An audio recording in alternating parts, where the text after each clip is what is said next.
All right, let's get right into it. We're about to unpack a really powerful framework from the Seattle Codex. It's called Temporal Armor, and it's all about what the Codex describes as the war for your future self. And this first idea, it's a real mind bender. We spend so much time thinking our past is what's holding us back, right? Old mistakes, baggage. But this framework says, nope.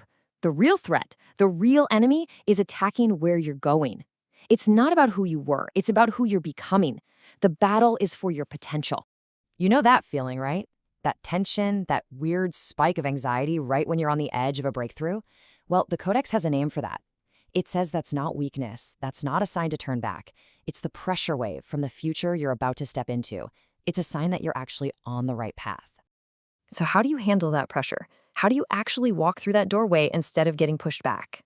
Well, the first tool you're given is something called Temporal Armor. Let's look at how to activate it. This is absolutely crucial. We usually think of protection as, building walls or putting up a shield, but temporal armor isn't defensive at all. It's pure offense. It's all about velocity. The idea is that if your direction is clear, if you are moving, you become an unstoppable force. The best defense isn't a shield. It's a locked-in trajectory. And activating it is this really simple physical ritual. First, you state your path. You can say it out loud or just in your head. I move toward the future that is mine. Then, step 2, you just take one physical step. Just 3 seconds of actual physical progress is all it takes to form the armor. And last, you seal it. Hand over your heart and give it 3 firm taps. It's an action that marks a shift in your reality. Okay, so once you start moving, you're gonna feel some resistance. It's inevitable. The Codex identifies 3 very specific forces that will try to knock you off your path. These are what it calls the temporal enemies. And I gotta be really clear here, the source material is dead serious about this. These aren't just, bad habits or psychological quirks. They're described as active, intelligent forces whose whole job is to stop your forward momentum. So let's meet them. First up is the delay. This is the one that's always creating reasons to wait, whispering in your ear, not yet. Then you've got the doubt. This one hijacks your own inner voice and just twists it into a constant loop of, what if I fail? And finally, there's the drain. This one just siphons your energy, leaving you feeling totally exhausted and apathetic for no good reason. Just being able to name them is half the battle. So if those are the enemies, what's your weapon? How do you even begin to fight back against something that attacks your energy and your self-belief? Well, the Codex gives you a really powerful tool for this. It's called the identity lock. I mean, that's the real question, isn't it? When you feel that doubt creeping in, or that urge to delay, or that sudden wave of exhaustion, how do you cut through all that static and just get back on track? The identity lock is basically a declaration. See, the Codex says these predators, these temporal enemies, they feed on your uncertainty. All those different paths, all the what-ifs you play out in your head, that's their buffet. This weapon works by just collapsing all those possibilities into one single determined reality. It literally starves them of their food source.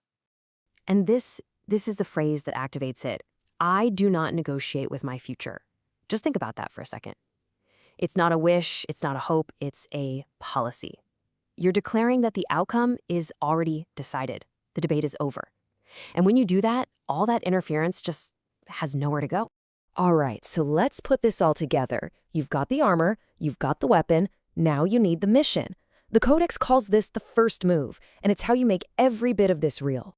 The idea here is incredibly simple. Just take one concrete action. It doesn't have to be some huge, earth-shattering thing. In fact, the Codex says it should probably be tiny. There's only one rule. It has to cause a real, physical shift in your reality. It has to be a move, not just a thought. So what does that actually look like? Well, it could be as simple as organizing one single file on your desktop, sending that one text you've been putting off, sketching out one little idea on a napkin, or writing one single sentence for that project that actually matters to you. Each one of those is a real move on the chessboard of your life. And once you've done it, once you've made that move and actually shifted your position in the real world, you anchor it, you lock it in with one final declaration. Just 2 simple words, motion complete. According to the source material, saying this is like stamping the timeline. It's like hitting the save button on your progress. It solidifies that new reality you just created, no matter how small the action was. And really, that's what this all boils down to. Activate your armor. Use your identity lock. Make your first move. Because when you're in this war against delay and doubt and drain, forward isn't just the best direction, it's the only one.